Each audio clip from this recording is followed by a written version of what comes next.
샬롬. 오늘 또 하나님의 은혜와 평강이 여러분 가운데 함께하기를 축복합니다. 오늘 또 주신 말씀을 통해서 나에게 말씀하시는 하나님의 말씀을 듣는 은혜로운 시간이 되기를 축복합니다. 이 시간 하나님께서 우리에게 허락해 주신 말씀은 열왕기하 17장 13절에서 23절 말씀입니다. 그런데도 주님께서는 이스라엘과 유다의 여러 예언자와 선견자를 보내어서 충고하셨다. 너희는 너희의 그 악한 길에서부터 돌아서서 내가 너희 조상에게 명하고 또 나의 종 예언자들을 시켜 내가 너희에게 준 그 모든 율법에 따라 나의 명령과 나의 율례를 지켜라. 그러나 그들은 끝내 듣지 아니하였고 주님이신 그들의 하나님께 신실하지 못하였던 그들의 조상들처럼 완고하였다.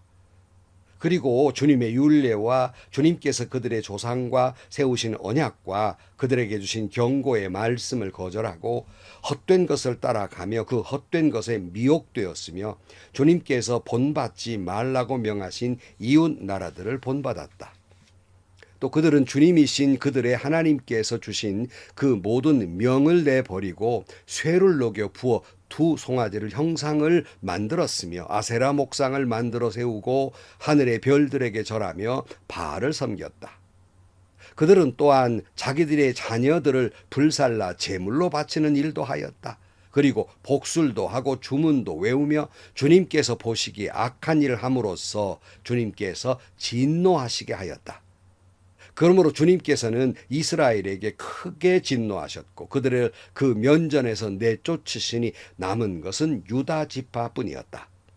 그러나 유다도 또한 그들의 주님이신 하나님의 명령을 잘 지키지 아니하고 이스라엘 사람들이 만든 규례를 그대로 따랐다. 그리하여 주님께서는 이스라엘의 모든 자손을 내쫓으시고 그들을 징계하여 침략자들의 손에 넘겨주셔서 마침내 주님의 면전에서 내쫓기까지 하셨다. 그래서 이스라엘은 다윗의 집으로부터 갈라졌으며 이스라엘은 느밧의 아들 여로보암을 왕으로 삼았고 여로보암은 또한 이스라엘이 주님을 버리고 떠나서 큰 죄를 짓도록 만들었다. 이렇게 하여 이스라엘 자손은 여로보암이 지은 그 모든 죄를 본받아 그대로 따라갔고 그 죄로부터 돌이키려고 하지 않았다. 마침내 주님께서는 그 종 예언자들을 보내어 경고하신 대로 이스라엘을 그 면전에서 내쫓으셨다. 그래서 이날까지 이스라엘은 자기들의 땅에서 아시리아로 사로잡혀 가 있게 된 것이다. 아멘. 지난 시간에 이어서 왜 북이스라엘이 이처럼 멸망한 것일까? 왜 하나님은 그들을 이렇게 멸망하게 두셨을까? 그 이유가 무슨 단지 아수르에게 조공을 바치지 아니한 어떤 정치적, 경제적 문제 때문은 아니었다는 거예요.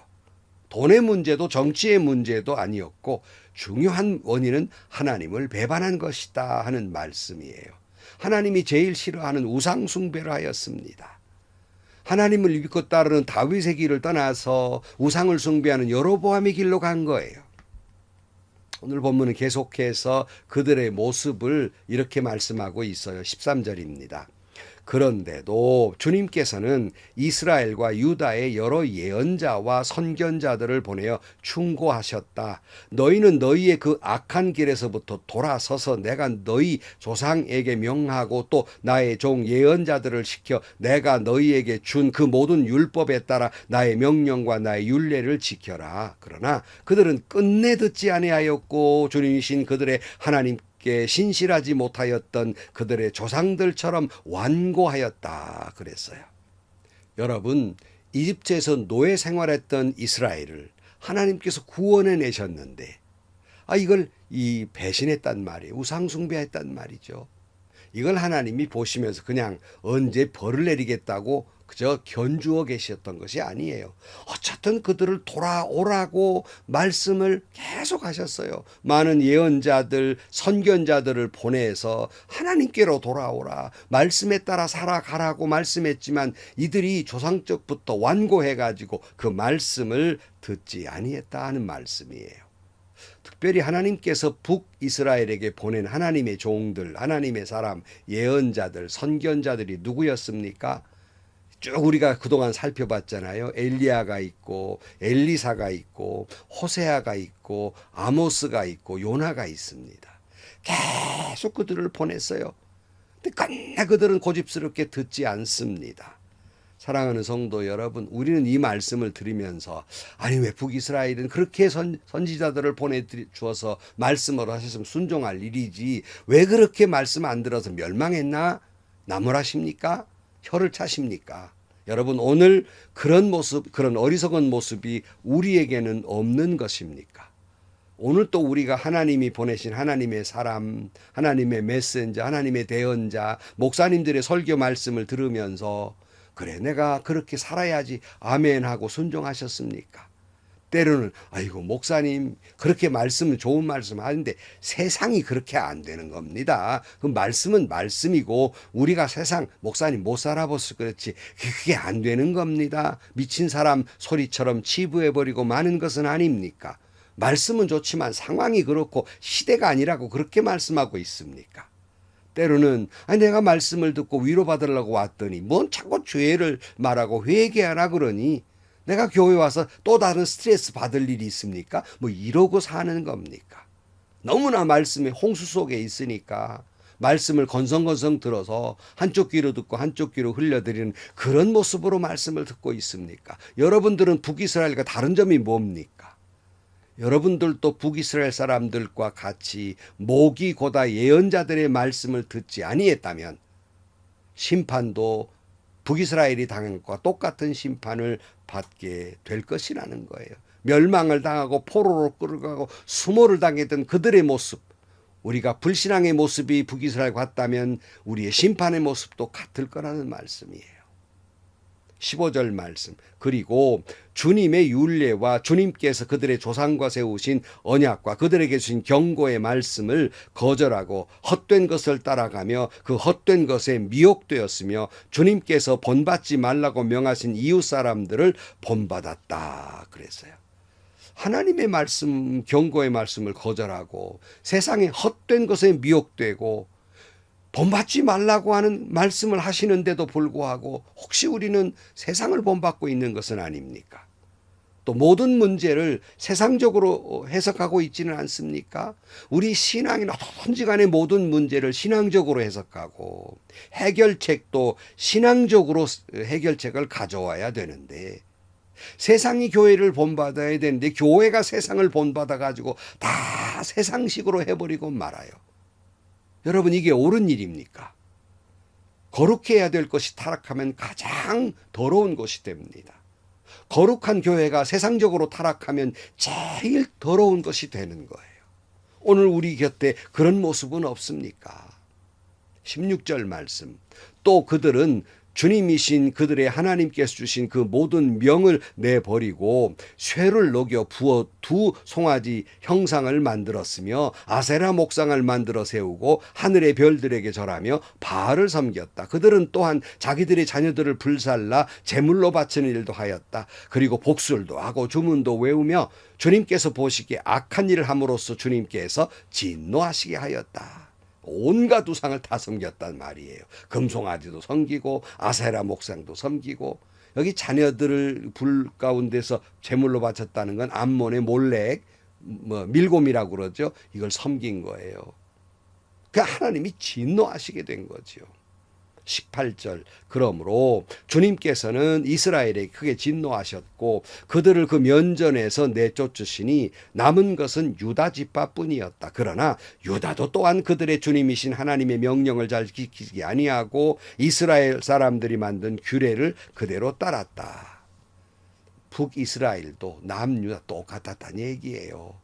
조금 덜하고 더하고지 죄인이라는 건 똑같은 얘기예요. 그래서 북이스라엘도 망했지만 남유다도 100년 이후의 일입니다만 그들도 멸망을 당하게 되지 않아요. 그래서 오늘 20절 말씀 그리하여 주님께서는 이스라엘의 모든 자손을 내쫓으시고 그들을 징계하여 침략자들의 손에 넘겨주셔서 마침내는 주님의 면전에서 내쫓기까지 하셨다. 그래서 이스라엘은 다윗의 집으로부터 갈라졌으며 이스라엘은 느밧의 아들 여로보암을 왕으로 삼았고 여로보암은 또한 이스라엘이 주님을 버리고 떠나서 큰 죄를 짓도록 만들었다. 이렇게 하여 이스라엘 자손은 여로보암이 지은 그 모든 죄를 본받아 그대로 따라갔고 그 죄로부터 돌이키려고 하지 않았다. 마침내 주님께서는 그 종 예언자들을 보내어 경고하신 대로 이스라엘을 그 면전에서 내쫓으셨다. 그래서 이날까지 이스라엘은 자기들의 땅에서 아시리아로 사로잡혀가 있게 된 것이다. 그랬어요. 여러분, 결국 좀 전에 말씀드린 대로 여로보암이 지은 죄를 본받아서 돌이키지 아니하고 하나님이 보내신 예언자들의 경고의 말씀도 무시하고 그렇게 사람으로 하나님이 그들을 하나님의 면전에 쫓아내버리고 포로로 끌려가게 만들고 매를 대신 것이다 하는 말씀입니다. 성도 여러분, 오늘 여러분 자신과 가정과 교회와 국가가 죽고 사는 문제가 물론 경제도 과학도 군사력도 다 중요한 문제예요. 그게 중요하지 않다는 게 아닙니다. 그런데 죽고 사는 문제는 거기에 달려 있지 않다는 말이에요. 다윗의 길로 갈 것인가 여로보암의 길로 갈 것인가의 문제라는 말씀입니다. 우상 숭배하고 하나님을 배반하는 여로보암의 길로 가서는 안 되는 거예요. 하나님이 그토록 말씀으로 경고하시는데도 불구하고 무시하고 세상 문화를 쫓아가서는 안 되는 겁니다.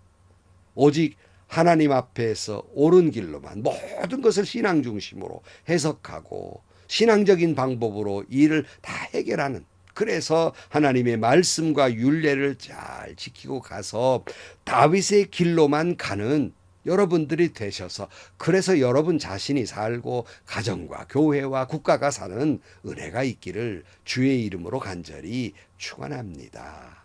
기도하시겠습니다. 하나님 아버지, 주님은 북이스라엘도 사랑하셔서 그처럼 주님을 배신하고 또 배신해도 수많은 예언자들을 보내어 또 보내고 또 말씀하고 또 경고해도 목이고다 교만하여 듣지 않았던 이스라엘 사람들처럼 행여나 우리의 모습이 오늘 한국교회 모습이 그런 모습은 없는지를 돌아보게 하시고 오직 여로보암의 길로 걸어가지 않게 하시고 다윗의 길로 하나님을 섬기고 주님의 말씀과 율례를 지켜 나아가는 저희들이 되게 하여 주옵소서. 예수님의 이름으로 기도하옵나이다. 아멘. 여러분, 죽고 사는 문제, 먹는 문제도 중요하고요. 어느 정치인이 대통령 된다는 것도 중요하고요. 과학도 중요하고요. 또 문화 강국이 되는 것도 중요하고 군사 강국이 되는 것도 중요해요. 하지만 더욱 죽고 사는 제1번의 문제는 하나님을 믿는 다윗의 길로 갈 것인가 또는 여로보암의 길로 갈 것인가의 문제입니다. 오직 여러분 자신과 가정과 교회와 그리고 이 나라를 다윗의 길로 하나님만 섬기고 하나님의 말씀에 순종하는 길로 걸어가는 여러분들이 되시기를 축복합니다. 행복하시고요. 좋은 일이 가득한 하루가 되시기를 주님의 이름으로 간절히 축원합니다.